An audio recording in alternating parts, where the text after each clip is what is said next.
오늘은 삼성전자를 좀 봐야 될 것 같은데요. 9월 말에 5만원 초반까지 갔다가 최근의 흐름이 반등이 좀 강합니다. 근데 이제 시장이 좀 올라오고 종목이 올라오니까 그런 생각을 좀 하게 되는 것 같은데, 뭔가 좋아서 이게 움직인다라는 어떤 생각으로 보시는 분들이 또 많이 계신 것 같아요. 사실상 우리가 삼성전자의 모멘텀은 어디에서 나오냐면 결국에는 뭐 부품이죠. 결국에는 뭐 애플의 뭐 부품을 납품한다든지, 뭐 삼성 디스플레이, 그다음 뭐 삼성 뭐 반도체라든지 이런 쪽 있잖아요. 그러니까 사업부로 보면은 뭐 DX 사업부가 있고, DX라는 건 이제 가전이죠. 가전이에요. 그 다음에 DS 부분이 있습니다. DRAM, NAND 플래시, 모바일 AP 이런 쪽이죠. 그러니까 DS가 제일 중요한 거고, 그 다음에 SDC는 삼성 디스플레이고, 그 다음에 하만 뭐 이런 데가 있고, 그 다음에 이제 기타 등이 있어요.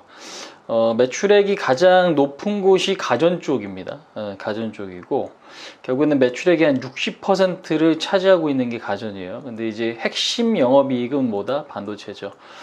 근데 지금 반도체는 전체 삼성전자 매출의 한 35%를 좀 차지를 해요. 요즘에 말이 되게 좀 많습니다. 그러니까 2016년도 하만 인수 이후에 또 M&A가 없다라고 해서 그 많은 돈, 지금 뭐 현금화 시킬 수 있는 돈이 100조 원이 넘는다고 하니까 뭔가 신성장 동력을 갖고 있는 기업을 M&A 하면 어떠냐라는 어떤 이야기들이 좀 많긴 많지만, 아직까지는 좀 신중한 모습인 것 같아요. 근데 이제 중요한 건 지금 현재 어떤 성장성을 갖고 있는지는 우리가 정확하게 알 수는 없어요. 근데 가장 핵심 뭐냐면 반도체일 수밖에 없는 것 같아요. 삼성전자가 기똥차게 반도체를 전 세계에서 잘 만들기 때문에, 특히나 메모리 쪽이죠.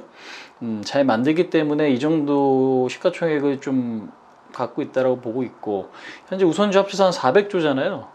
그래서 결국에는 반도체는 근데 사이클이 있고, 우리가 안 쓰는 제품은 절대 아니죠. 그래서 사이클이 있고 필수적인 어떤 재화이기 때문에 삼성전자는 무조건 반도체 기준에서 봐야 돼요. 근데 이제 문제는 뭐냐면 삼성전자 재고가 굉장히 좀 많다라는 거죠. 그러니까 지금 최근에 이제 삼성전자가 9월 말 기준에서 보면은 재고 자산이 조금 많이 늘었어. 57조 원 정도.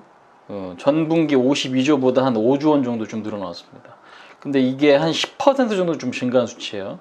근데 반도체 섹터에선 그나마 좀 적은 거예요. 하이닉스는 23%로 재고 자산 증가율이 더 큽니다. 일단은 재고가 많아진다라는 얘기는 많이 팔릴 줄 알고 만들어 놨더니 물건이 안 나가는 거잖아요. 그죠? 물건이 안 나가는 거예요.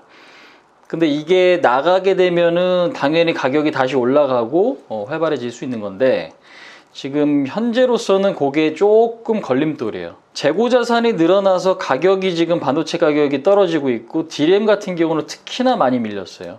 22%, 낸드는 한 4% 가까이 하락을 했거든요. 그래서 지금 일단은 상황이 좋지 않은 건 맞지만, 저는 삼성전자는 그냥 어떤 모멘텀에 좀 집중을 해야 되느냐. 아까도 말씀드렸다시피 DRAM 1등이죠. 전체 비중 한 50%. 그러니까 전 세계에서 DRAM 하면은 삼성전자고, 삼성전자 물량이 50% 정도 됩니다. 그러니까 이번에 조금 깎이긴 했는데 우려할 만한 수치는 아닌 것 같아요. 그걸 이제 하이닉스가 조금 더 갖고 갔고, 마이크론도 살짝 좀 갖고 가는 그런 모습들. 그렇다면은 우리가 앞으로 DRAM을 안 쓰거나 아니면 새로운 경쟁자가 생긴다라면 문제가 될 수 있어요. 근데 이게 DRAM이라는 게 컴퓨터 같은 경우도 기본적으로 DRAM이 있어야만 속도를 증가시켜 줄 수 있단 말이에요.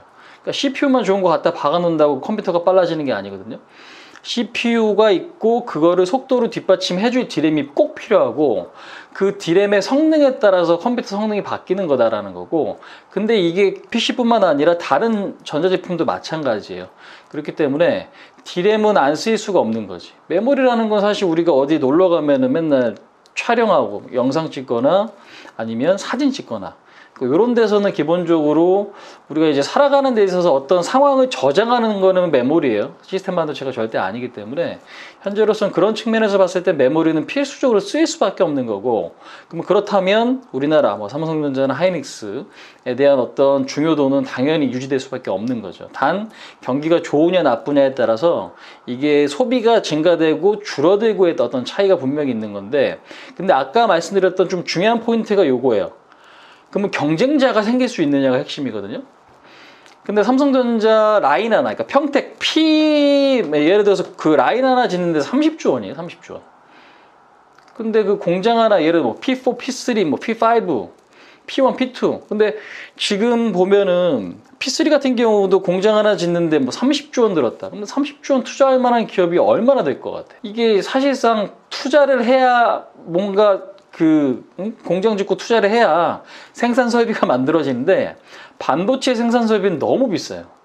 그러면 그거 뭐 삼성전자 평택 공장 하나 같은 어떤 공장 하나 지어 놓는다고 신생 업체가 삼성전자를 대체할 거냐?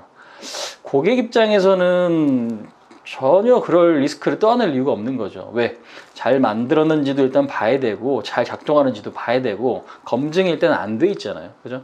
그러니까 이게 경쟁사가 들어오기가 힘든 거예요. 그러니까 투자금도 공장을 짓는데 너무 많이 들 뿐더러, 그 다음에 투자를 한다 한들 고객들이 삼성전자를 제외시키고, 그럼 신생 업체를 사용할 가능성이 과연 얼마나 될 거냐라고 생각을 해보면 약간 좀 의문이 됩니다. 이제 그런 측면에서 봤을 때 결국 삼성전자는 반도체에 대한 어떤 경쟁력을 잃어버리긴 좀 어려운 구조다. 현재로서는. 왜? 삼성전자도 가만히 있는 게 아니잖아요, 또. 그래서 그런 측면을 보면은 결국에는 사이클 따라서 지금 움직일 수밖에 없는데 지금은 경기에 대한 우려감이 큰 자리이기 때문에 오히려 삼성전자는 가격적으로 보면 지금의 위치가 굉장히 조금 매력적인 위치가 아닌가. 그래서 포인트는 딱 그거예요. 결국 경쟁자가 들어오기가 힘들다라는 거고, 그 다음에 그만큼 잘 만들기 때문에 점유율이 높다라는 거고. 다만 이제 앞으로 풀어야 될 숙제들이 또 있긴 있죠. 예, 신성장 동력은 그러면 반도체 이외에 어떤 거를 갖고 갈 거냐. 근데 지금 그거를 우리가 예측을 해가지고, 왜냐면 기업에서도 뭘 할지 모르는 것 같아. 아니면 새났지만 지금 나온다? 글쎄요. 일단은 확정적이지 않기 때문에 기업에서 어떤 액션이 나오는가 보고 그 뒷전략을 생각하는 게 맞고, 지금으로서는 그것만으로도 사실상 매력적인 자리다라고 좀 판단을 합니다. 그래서 존버에 대한 입장에서는 그것만 보시고 지금 판단을 해야 되지 않을까. 그 다음에 추가를 해드리면은 결국 우리나라 증시가 가야 되면 삼성전자는 필수적으로 올라갈 수밖에 없다. 그게 가장 좀 핵심적인 내용이 아닌가. 이렇게 좀 말씀드려보도록 하겠습니다. 삼성전자가 사실 그러니까 개인 투자자분들이 엄청나게 매수를 많이 했던 종목이잖아요, 사실상. 최근에는 오히려 외국인들이 삼성전자를 한 달 동안 1조 5천억 정도 매수를 했고, 그다음에 기관들도 최근에 이제 같이 거드는 모습이고, 개인들만 그 물량을 좀 줄이고 있어요. 근데 삼성전자 같은 경우는 11년도 1월부터 2022년도 1월까지 개인 매수가 30조 원이에요. 30조 원. 그러니까 사실상 우리나라 시장을 그때 외국인들이 한 70조 가까이 매도를 했는데 엄청나게 매도를 좀 많이 했던 그 상황에서 삼성전자를 외국인들이 많이 팔았죠. 기관이랑. 근데 그 물량을 가장 많이 사준 건 누구다? 개인이다라는 거죠. 그래서 많은 개인 투자분들이 많이 들고 계실 거예요. 그렇기 때문에 관심 있게 보실 분들이 굉장히 좀 많으신 것 같고, 그 다음에 저도 삼성전자를 좀 보긴 해야 될 것 같아요. 그러니까 왜 그러냐면 트레이딩 관점이긴 한데 이거를 삼성전자를 매매할 때도 중요하긴 하고, 그 다음에 삼성전자를 통해서 다른 종목에 또 써먹을 수도 있고, 이제 그럴 수는 있거든요. 근데 오늘은 이제 삼성전자를 트레이딩 관점에서 보면은 어떻게 할 건가, 제 생각을 한번 이야기를 좀 드려볼게요. 그동안에 이제 좀 잘 갔어요. 지금 보면은 9월 30일 날 51,800원 저점 찍고 나서 현재 62,200원까지 반등을 했습니다. 오늘은 한 64,000원 좀 밀렸고, 외국인들 매도, 기관 매수 좀 들어왔어요. 근데 이걸 너무 차트적으로만 보려고 하면 안 돼요, 지금은. 그러니까 왜 그러냐면 삼성전자가 좋아서 오른 거냐, 아니면 미국 증시가 오르고 글로벌 증시가 자금이 흐름이 조금 좋아지니까 우리나라 증시가 올라야 돼서 올라간 거냐가 중요해요. 그러니까 이게 굉장히 핵심적인 포인트란 말이지. 트레이더 입장에서 보면은 이거는 제가 볼 때 후자에 가까워요. 그러니까 현재 삼성전자의 어떤 긍정적인 뉴스보다는 오히려 실적이나 이런 것들은 확인이 더 될 필요들이 많아요. 그러니까 삼성전자 올라가니까 당연히 선반영돼 있다라는 이야기는 하지만 몇 달 얼마만큼의 선반영이 되어 있는지 정확하게 그걸 수치화시킬 수 없단 말이에요. 그러니까 주식시장에 있다 보면 항상 하는 얘기가 그거죠. 좋은 거 없는데 올라가면 야 선반영됐어. 그 다음에 나쁜 거 없는데 빠지면 야 선반영됐어. 이런 식으로. 물론 그게 맞을 때도 있지만 그거에만 너무 신경을 쓰다 보면은 우리가 이제 너무 한쪽으로 치우쳐질 가능성이 높아요. 삼성전자가 지금까지 올랐어. 그러면 이제 선반영됐다는 생각을 갖고 있으면 무조건 좋아질 수 있으니까 올라간다고 생각을 할 수 있다는 거죠. 그러면 삼성전자의 경쟁력은 사실 사라진 건 아닌 것 같고, 오히려 삼성전자는 사이클을 탄다라고 이야기했잖아요. 그래서 일단 차트적으로 보면은 딱 저항에 걸려요. 62,600원이 전고점이고 62,000원짜리에 어제 왔을 때 걸리고 오늘 좀 밀렸거든요.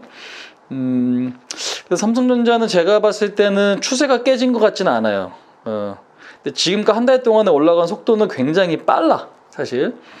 그래서 이거를 신규 매수 관점에서 본다면 저는 한 59,000원 지지 여부를 좀 볼 것 같은데, 59,000원 지지를 보고 그 다음에 지지가 됐으면 일단은 1차적으로 매수. 그러니까 1차적으로 매수는 내가 사야겠다라고 생각하는 물량 한 방에 담는 게 아니라, 내가 이 종목을 20% 산다라고 했으면 5에서 10% 정도 일단 사고, 그 뒤에 흐름이 좋은 쪽으로 나오면 그때 더 비싸게 사든가 아니면 더 밀릴 때 나머지 비중을 채우는 전략이 좋은 것 같아요. 그러니까 왜 그러냐면 시장도 사실 우리나라 많이 올라왔잖아요. 그럼 시장이 더 갈 건지 빠질 건지를 일단 봐야 될 거 아니에요. 그러면 더 갈 것 같으면은 얘가 강해질 거고, 반대로 빠질 것 같으면 얘도 다 같이 밀리겠죠. 그러니까 오늘 시장이 1%도 안 밀렸는데 삼성전자 2.5% 빠졌어. 꽤 많이 밀린 거거든요. 그러니까 삼성전자가 수단도, 그러니까 도구로 활용되고 있어요, 요즘에. 시장이 빼야 되면 삼성전자 빠지고, 올라야 되면 삼성전자 땡기고. 그래서 트레이딩 관점에서 봐도 오히려 저는 그쪽에 포커스가 맞춰지는 게 좋다. 그래서 너무 지금은 적극적으로 대응하는 전략보다는 조정을 어떻게 이쁘게 받느냐에 따라서 그 뒷대응이 중요해지기 때문에 현재는 1차적으로만 그렇게 59,000원 라인, 일단은 딱 59,000원이 아니라 6만원 깨지고 59,000원에서 지지받는 모습이 보이면 그때 일단 1차적으로 사고, 그 다음에 강해진다 싶으면 나머지 물량, 그 다음에 더 빠진다 싶으면은 나머지 물량. 요 컨트롤만 잘하면은 저는 삼성전자는 사실 지금 자리에서 오히려 크게 무섭진 않은 것 같아요. 전 세계적으로 지금 지수가 바닥이냐 안 바닥이냐 말이 많잖아요. 근데 막말로 여기서 삼성전자가 10% 더 빠진다 칩시다. 10%가 아니라 전저점이 깨진다 칩시다. 51,800원이 깨진다 쳐요. 그런다고 삼성전자가 여기서 망할 거냐? 그렇진 않을 거란 말이에요. 그죠? 그러면 결국에는 또 다시 글로벌 증시 한번 충격을 받으면 삼성전자도 같이 빠질 건데, 빠지면 오히려 좋은 것 같고, 대신 단기적으로 시장이 올라온 만큼 방향성을 탐색할 거란 말이지. 그래서 그 위치 59,000원에서 58,000원 위치가 지금은 좀 중요한데, 현재는 저 같으면 59,000원에 한번 지지를 받는 거 보고 들어가고, 그 다음에 더 빠진다거나 아니면 조금 반등 나올 때 그때 이제 붙는 전략 대신은 더 사는 전략, 그게 지금 좀 중요한 것 같아요. 서두에서 좀 말씀을 드렸죠. 개인들이 21년도에 굉장히 많이 산 종목이에요. 8만원, 9만원에 많이 물려있어요. 그러니까 개인들이 많이 샀다는 얘기는 그만큼 매매 부담이 크다는 얘기고, 당연히 개인들이 많이 샀는데 지금 자리보다는 확실하게 높은 자리, 제가 볼 땐 최소 7만원 이상으로 개인들이 많이 물려있을 거란 말이에요. 그러면 이거를 더 사야 돼 말아야 돼가 궁금하실 수 있는 거죠. 근데 일단은 비중이 보통 제가 볼 땐 작을 것 같지가 않아요. 왜? 그 당시에도 공격적이었기 때문에 많이 샀을 거란 말이에요. 그러면 보통 최소 20% 제가 생각을 해보고 추론해본 건데 20에서 한 40% 정도까지는 보통 물려있는 분들이 들고 계실 가능성이 높지 않을까? 그렇게 생각을 해요. 근데 7만 원이 넘어가는데 비중이 20%가 넘는다, 아니면 20% 정도다, 아직은 물타기 할 때는 아닌 것 같아요. 예. 아직은 물타기 할 때는 아니고, 오히려 이 그 20%가 넘는 비중에서는 이 삼성전자뿐만 아니라 시장이 바닥이다라는 확신이 들었을 때 들어가는 게 낫는 것 같아요. 왜냐면 괜히 물타기 잘못했다가 한 번 더 빠지면 어떻게, 또 기다리지 뭐 하실 수 있는 분들도 있으실 수 있는데, 그러니까 주식이라는 건 상대적인 매력도잖아. 이게 삼성전자도 좋은 주식으로 내가 갖고 있지만 더 좋은 주식이 있을 수도 있는 거잖아요.